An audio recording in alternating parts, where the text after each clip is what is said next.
आज एक ऐसे मंदिर और मठों की कहानियों में रहस्य को बताना चाह रही हूँ जो अगर किसी को प्राप्त हो जाए तो शायद वे इस युग में प्राचीन युग को लाने वाला बहुत ही शक्तिशाली व्यक्ति हो जाएगा। ऐसी कहानियाँ जो कहानियाँ वर्णन में है ही नहीं, इसका कोई अस्तित्व भी नहीं है। केवल कुछ एक आध लोगों के पास ऐसी चीजें उपलब्ध है और उन्हें भी गोपनीय रखना पड़ता है। ऐसी ही एक कहानी आपके लिए प्राचीन मठ मंदिरों की कहानी में आपके लिए ऐसी ही कहानियां लेके आई हूँ जिसका अस्तित्व लगभग आज हो चुका है और आज का विषय भी कुछ ऐसा ही है कि अगर ये किसी को मिल जाए तो सच में वह अपनी जिंदगी बदल सकता है। तो क्या है आज का ये रहस्य और कैसी है एक ऐसे कवच के बारे में वर्णन करने जा रही हूँ जो कहीं ये कवच छुपाया गया है और उससे जुड़ी कहानी क्या है, ये आज के एपिसोड में हम जानेंगे। ये भाग 1 है। माँ दुर्गा के कवच की सिद्धि है। इसमें भुवन यक्ष की कहानी है और किस स्थान पर घटित हुई, क्योंकि पुराने जमाने में एक सत्य को अभी तक मैंने इस चीज को बहुत ही विचारने के बाद और बहुत ही सोचने के बाद समझ में आया कि कोई भी मंदिर हमारे यहाँ भव्य मंदिर है वे यूं ही नहीं बन गया है, वे पूर्व जन्मों के कर्मों की एक प्रक्रिया मात्र है। इसलिए वह स्थान शुभ हो जाता है और किसी भी व्यक्ति के मन में विचार नहीं आता है और वह स्थान पर मंदिर बना देता है। असल में उस स्थान पर कभी ना कोई विशेष घटना घटित हुई होती है, इसलिए वह उस जगह उसी चीज को लेकर संभल जुड़ता है और यह स्थान जो मंदिर के रूप में बदल जाता है। इसलिए प्राचीन मठ और मंदिरों की कहानी में जो भी स्थान है वे सारे स्थान पुराने जमाने में यानी कि कई सौ वर्ष पूर्व, कई हजार वर्ष पहले वे स्थान जरूर उस चीज से जुड़े हुए होंगे। उसी कहानी को मैं आज आपके सामने लाई हूँ जो कहीं वर्णन नहीं है, सिर्फ और सिर्फ आपको मेरे चैनल पर ही मिलेगी। तो जानते हैं कि आज इस जगह से जुड़ी हुई कहानी क्या है और ये प्राचीन मठ मंदिरों की कहानी में जिस प्रकार से एक भव्य स्थान है माँ दुर्गा से संबंधित, चलिए शुरू करते हैं। नंदकिशोर नाम के पंडित जी से शुरू होती है ये कहानी, जो बहुत ही ज्यादा विद्वान थे। तंत्र में उन्होंने बहुत ज्यादा महारत हासिल कर रही थी और वे निश्चित रूप से माँ दुर्गा के बहुत बड़े भक्त रहे होंगे। उन्होंने काफी अधिकतर किया था माँ दुर्गा से संबंधित और उनके कई प्रकार से वह पूजा किया करते थे। भिन्न प्रकार के वे प्रयोग किया करते थे। उसी प्रयोग में एक बार जब वे योग आसन में बैठे हुए माँ जगदम्बा का ध्यान कर रहे थे तभी उन्हें माँ के दर्शन हुए और माँ ने उन्हें गुप्त दुर्गा कवच की सिद्धि के बारे में बताया।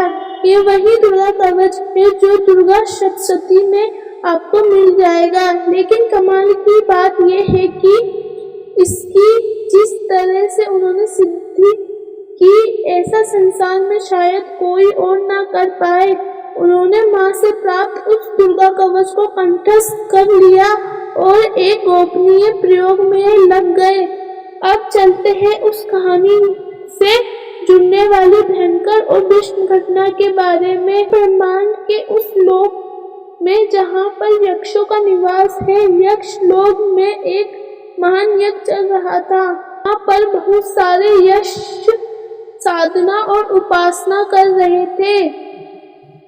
यज्ञ कुंड में वे अपनी आहुतियां दे रहे थे। इसी समय एक यक्ष की गलती से कुछ गलत चीजें हवन कुंड में पड़ गई। उस हवन कुंड में गिरने वाली उन वस्तुओं की वजह से एक भयंकर विष्णु शक्ति वहाँ प्रकट होती है। वह एक बड़ी सी त्रिशूल होती है और वह तीव्रता से आकाश की ओर गमन कर जाता है। तभी वहाँ पर सबसे बड़े और खड़े हुए यक्ष ने कहा कि जिस व्यक्ति ने भी ये गलती की है उसको ये त्रिशूल दंड देगा और उसकी मृत्यु इसी त्रिशूल के कारण होगी। हम लोग माँ जगदम्बा की उपासना कर रहे थे और किसी ने गलती से इसमें मरा हुआ चूहा डाल दिया। यक्ष लोक में भी चूहे होते हैं, आप लोग ये बात समझ लीजिए। यहाँ से इस कहानी से स्पष्ट हो रहा है और उसने शायद ये गलती जानबूझकर ना की हो। हवन कुंड की सामग्री के साथ वह मरा हुआ चूहा उस कुंड में पड़ गया है। अब उस यक्ष की मृत्यु निश्चित रूप से उसी हथियार से होगी। ये हथियार कहा गया किसी को नहीं पता। आकाश में वे छोड़ कर चला गया एक विश्वकाय त्रिशूल था और वह त्रिशूल वहां से आकाश की ओर गमन कर किसी और लोक में चला गया। यह बात वहां पर खड़े हुए भुवन यक्ष को बहुत ही ज्यादा दुखी करने वाली थी, क्योंकि उसे अब पता लगा कि यह गलती उसी से हुई है।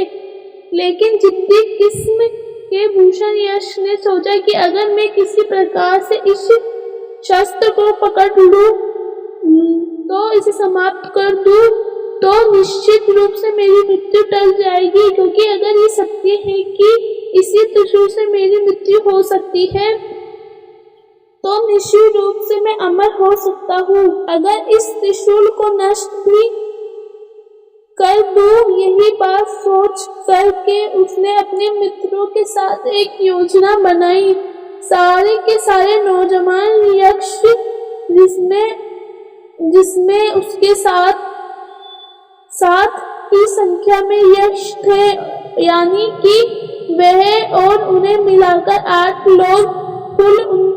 उसने सोचा कि क्यों ना हम यक्ष लोग के बाहर अंतरिक्ष में अन्य लोगों की भी और गमन करें, क्योंकि अपने लोग को देखते देखते हम उब चुके हैं। इस प्रकार से उसने अपने मित्र को इकट्ठा किया। इसमें 2 दक्षिणिया और 5 अन्य यक्ष थे। कुल मिलाकर यह 8 लोग थे और तभी सब कहने लगे कि ये सारे लोग हमारे लोग जैसे ही हैं।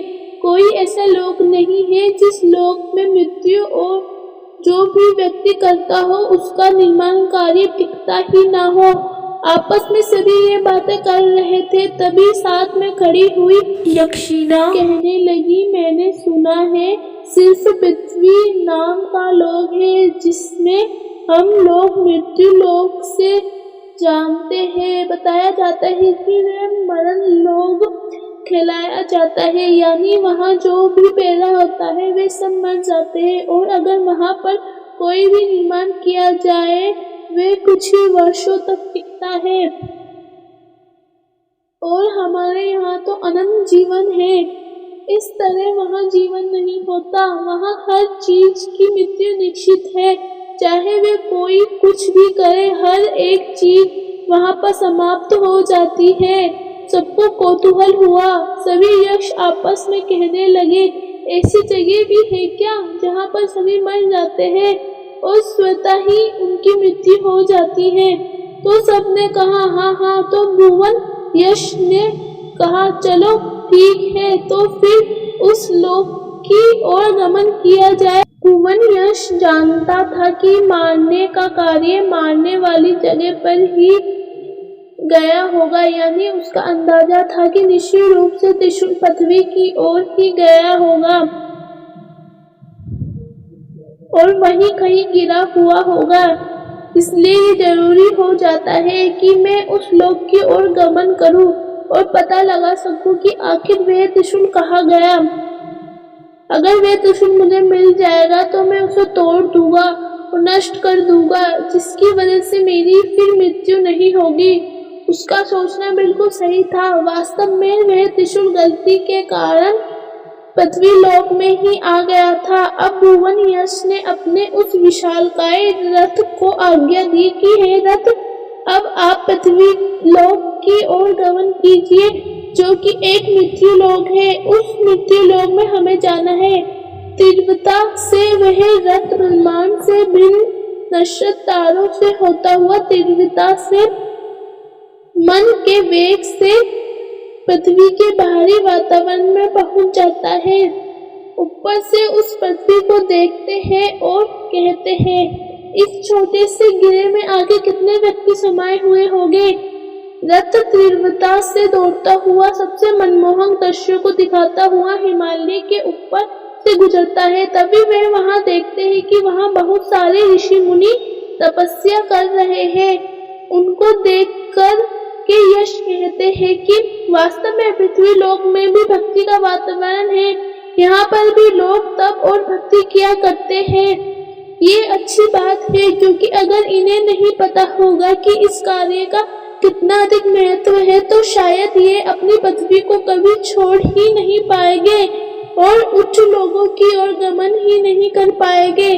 वैसे भी यह लोग हमसे काफी पिछड़े हैं। इस तरह से उनकी आपसी बातें चल रही थी, लेकिन उसका ध्यान इस ओर था कि किस प्रकार वे त्रिशूल गया होगा। तभी वहां हिमालय पर्वत पर वह अपने रथ को उतार देता है और कहता है, चलो क्यों ना हम इन मनुष्यों से बात करें और इसके बारे में कुछ पता लगाए, कुछ जाने ऐसा जिसके माध्यम से हम यहाँ की चीजों को जान सके। सभी मनुष्यों का रूप धारण कर लेते हैं और ऋषि मुनि संत का भेष बनाकर एक आश्रम की ओर बढ़ने लगते हैं। आश्रम में गुरुजी अपने शिष्यों को प्रवचन दे रहे थे। तभी ये आठों वहां पहुंचकर उन्हें प्रणाम करते हैं और एक और बैठकर कुछ प्रश्न पूछने के लिए आज्ञा मांगते हैं। गुरुदेव वहां के कहते हैं, आप लोग कौन है और कहां से आए हैं? तो भुवन यश कहता है कि हम बड़ी दूर से आए हैं। हमारा निवास स्थान बड़ा दूर है, लेकिन हमारे उद्देश्य धर्म कर्म की बातों को जानना है।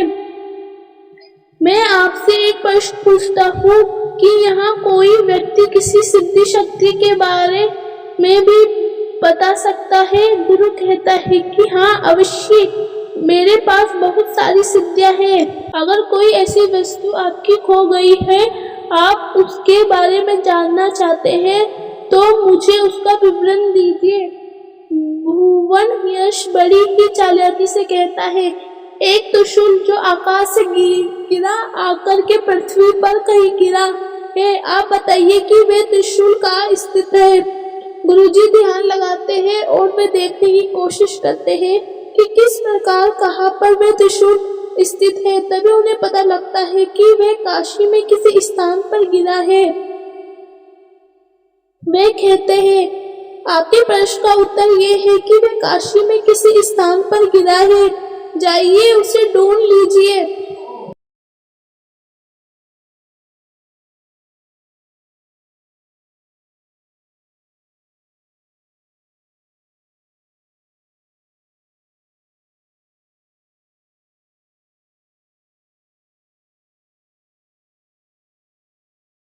वे कहता है कि ठीक है, क्योंकि उसे अपने बहुत बड़े एक राज का पता चल चुका था। मुस्कुराता हुआ भुवन यश कहता है, धन्यवाद, और उस जगह चलने को अपने मित्रों से कहता है। हमें ज्ञान की बातें तो पता चल ही गई, चलो उस स्थान की ओर गमन करते हैं जहाँ ये त्रिशूल होने की बात बता रहे हैं। सभी मित्र उसकी तरफ देखते हैं और समझ जाते हैं कि ये केवल यहाँ अपने उस त्रिशूल के लिए आया है। सभी मित्र उसे कहते हैं, ठीक है, हम तुम्हारी सहायता करेंगे और उस त्रिशूल को नष्ट कर देंगे। आगे क्या हुआ ये हम जानेंगे अगले भाग में। क्या वे त्रिशूल तक पहुँचे और त्रिशूल से संबंधित क्या नई कहानी जुड़ी है।